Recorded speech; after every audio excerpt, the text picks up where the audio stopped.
figure out what you can do in your life to try to remedy those things. So what I started doing was working on a way that we can feasibly have a raw foodist in any climate. So that was, if anybody remembers the whole buckwheat thing when I was here with Arnold, and we started doing the buckwheat issue, because buckwheat is a flowering fruit. It's not technically a grain. It's similar to a grain. It's not as ideal as a fruit diet, and I've always said that. Eating sprouted raw buckwheat is not as ideal as just eating fruit. But if you consider, and again, this is what we have to go back to the theme of, you can't consider your inner physiology to be the end of health. We have to see the entire body, the entire ecosystem. Our physiology and inside of our body is only our local ecology. We have to look at the entire body and then weigh the options again. Because if we look at the way buckwheat can be grown in almost any climate, you can get 2 harvests a year, it's incredibly inexpensive. It fuels you very similarly to the way fruit does. When you look at that big picture, it's much better for the global physiology than if you're just considering yourself. So that was one of the things I was really playing around with, was showing the viability of that, how much land it took to grow it, and how much you could get, how much it would cost. So I started doing projects with that. I also started doing projects with microclimating, with using permacultural methods to make climates to where you could have a miniature tropical climate or subtropical climate within any area. And I was blown away by these technologies, and I say technologies because I see them as technologies, but they're from hundreds and hundreds and thousands of years ago. And they're ways that can keep us warm, they're ways we can grow fruit all year around this area. The way that when you start to understand, instead of trying to oppress nature and put nature into some sort of a system where you can control it, like we try to do with agriculture. Even organic agriculture is just still a system of attempted control. When you start learning how to utilize your relationship with it, when you can be giving more than you're getting back, and still be getting back more than you need, then that's when you actualize those very important intimate relationships. So one of the things I wanted to talk about, because I think I heard somebody talking about it before, was the system of our idea of waste removal, human waste, and how we deal with our human waste. That for me, it seems peripheral, but it's one of the most important things that we have to look at as a culture, because we are the largest consuming species on this planet, and we give nothing back. There's always an exchange in nature. When you take something, something is returned, and it's always through a very natural and simple process. When we eat food, we return that food to the soil through our digestive process. That is our agreement. That is our way of giving back. We don't even do that. We put it into a system of plumbing with chlorine and even more industrial systems and water treatment and chemicals and all these systems that exponentially harm the environment, when we should be putting it back and exponentially enhancing our reaping of rewards from the soil. The soil is being depleted, and we see that, and what our response is? Our response is superfoods, supplements, engineered foods. All these things are happening, and we're looking at the problem like it's a symptom. Like we're looking at it like the medical industry looks at a problem in our bodies. We see these symptoms and we try to treat the symptoms. So the fruit's depleted, what do? Well, just come up with a slice of gene or hybridize it with something like this, That's how we see things. When we don't just say the most obvious thing in the world, we're not giving any nutrients back. We're not composting. We're not composting our waste. We're setting up systems that are antithetical to that in the same regard. So these are very common sense things that we have to be removed from our own cultural context to be able to see. We're indoctrinated in them, we're enculturated in them, and we can't see them because they're so close to us. But when we remove ourselves from that context, it becomes a lot easier. And I think Julie and I want to live as natural life as possible. We've been looking for that, and we strive for that, and we get closer and closer. And our contribution is that we try to be as transparent as possible. We try to show people a different way. We don't want to do it in a sense, we don't want it to be in a soapbox sort of sense where we say, well, what you're doing is wrong, what we're doing is right, but there needs to be a different perspective. We need to have a different perspective in society. And that's hard because it's emotionally taxing, and it's sometimes dangerous depending on what context you're in. I mean, it's hard to be, you're essentially, it's like voluntary alienation. You're removing yourself from a cultural context to the point where you're unrelatable. You're unrelatable, but you provide a very important perspective, and that's what we need to see past. And the obvious outcome of that is the more people who step up and do that, the more of a community is formed, and it's less taxing, less traumatic emotionally when you have people trying to seek fellowship or seek some sort of relatability. That being said, we also have to be careful of when these communities form that they don't become isolating themselves, become isolationists. You know, we don't want to have the whole idea of the raw food community is very challenging to me because there's a billion different reasons to be a raw foodist. The fact that two people are raw foodists does not give you any sense of what that person is looking for, what that person is working towards. So, for instance, what I saw a lot of was a lot of raw foodists who were very much actively against localvores. People who were raising animals or living in a certain way because they thought that their most important asset or their most important goal was to be ecologically conscious. So what do? Do you get bananas from Costa Rica, or do you have a couple of free-range chickens in your backyard and you use them as your food? You know, and that's a very noble thing to do. I'm a vegan. I don't agree with slaughtering animals, but again, your choice is to have a few free-range chickens that you slaughter, or perpetuate a business or a system that enslaves people, that people die from. You know, you have the overseas farming industry in South America and all that. I mean, you have in China, you have all the industries in China. More people are dying there than from localvores killing chickens and pigs and things like that. So I wanted to try to make that bridge, because a lot of localvores would shun the whole raw food thing because they were getting a lot of flack for not being vegan. So it was all these really arbitrary classifications that we all claim we don't like, which is the reason we get into these countercultures in the first place. So how many times around through history have we seen countercultures becoming cultures and countercultures becoming institutions, and then you need to have a counterculture to kind of counter that institution. We need to see it from a point of view of the family, a point of view of our relationship with our family and the land. Everybody can relate to that. And the way that we see that culture is going to be dependent upon those very specific interactions and those specific relationships.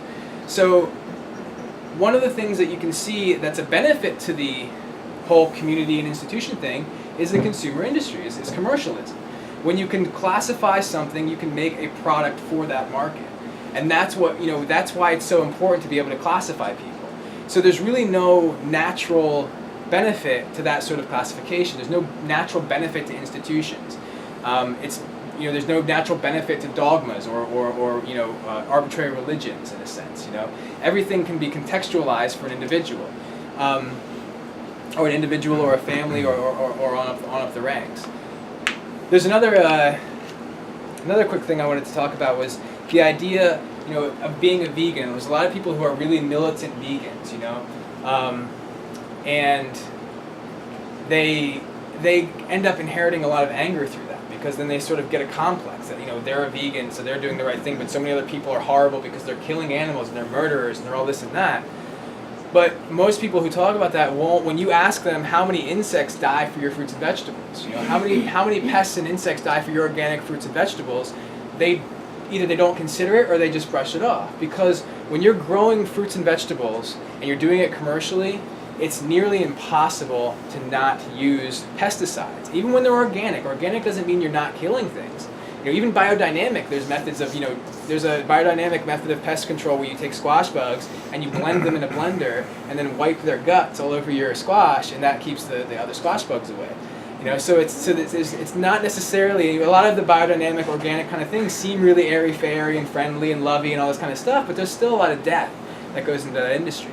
And now you might have a different philosophy. You might think that the animals and the bugs and stuff are here for that. They're here for that purpose. It's a cycle of life that we're higher in the food chain. That's a different story. You can have that philosophical discussion. But when you're a vegan and you're talking about growing food, you have to understand that it's important to understand that being a vegan doesn't have to end with fruits and vegetables, with that whole process. There are methods of growing fruits and vegetables that are completely harmonious. And that's why I think it's important to do it.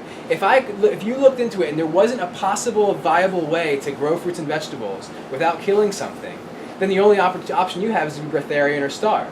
And you have the Jains who in India who they will not. It's a kimsa. They won't kill anything, and they will not. So they will wear a veil over their mouth so they don't inhale anything.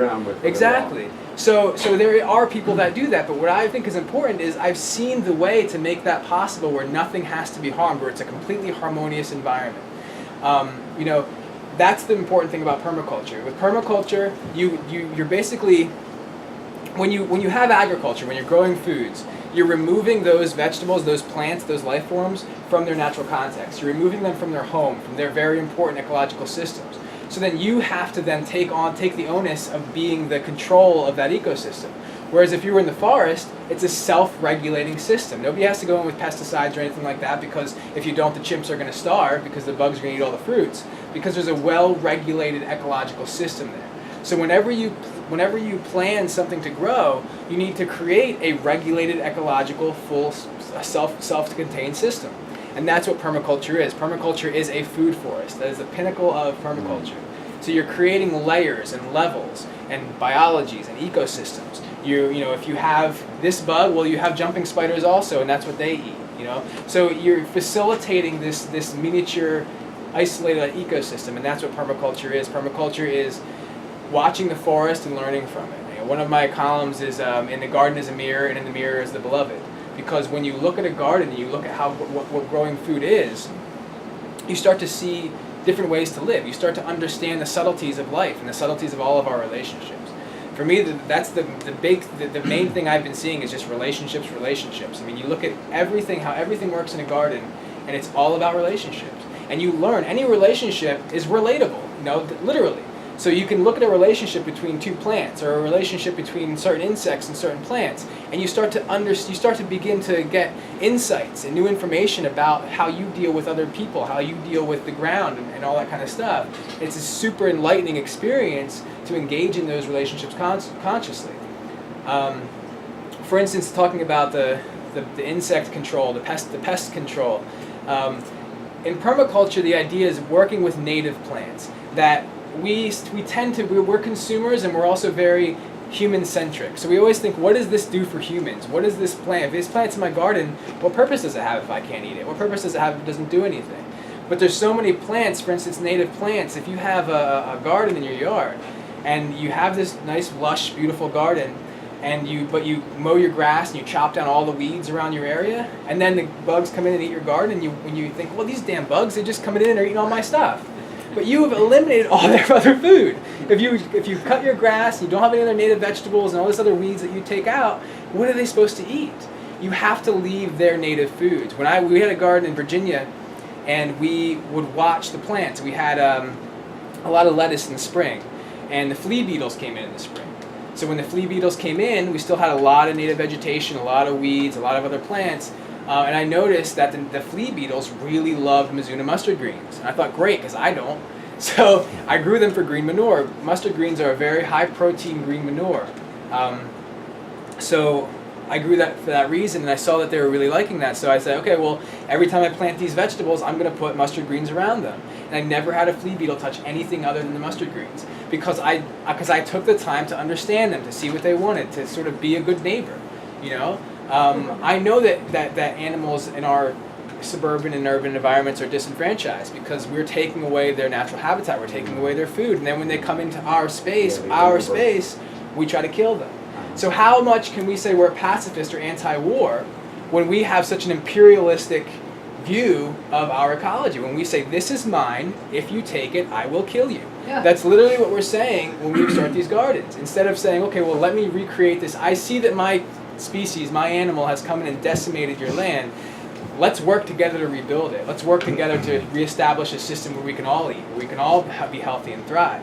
The problem is permaculture takes work. It takes work because it's a way of life. It's a way to live. It's a way to chop wood, carry water, grow your food. It's the way that makes us feel really good, really warm. The way that we work all year for, so we can pay a couple $100s to go to a retreat and do it for 5 days. Where if we just started doing it all every day, we'd be so much more content, and we'd be understanding how to live, and understanding what it meant to be a human. We contract out all of our most important responsibilities as human beings. All of our most intimate, gratifying relationships, we contract them out to other people. We work arbitrary jobs and arbitrary systems to make arbitrary tokens so we can buy the things that we should be growing ourselves, building ourselves, doing ourselves, understanding ourselves, and it doesn't make any sense. And I think we're all starting to see that more collectively.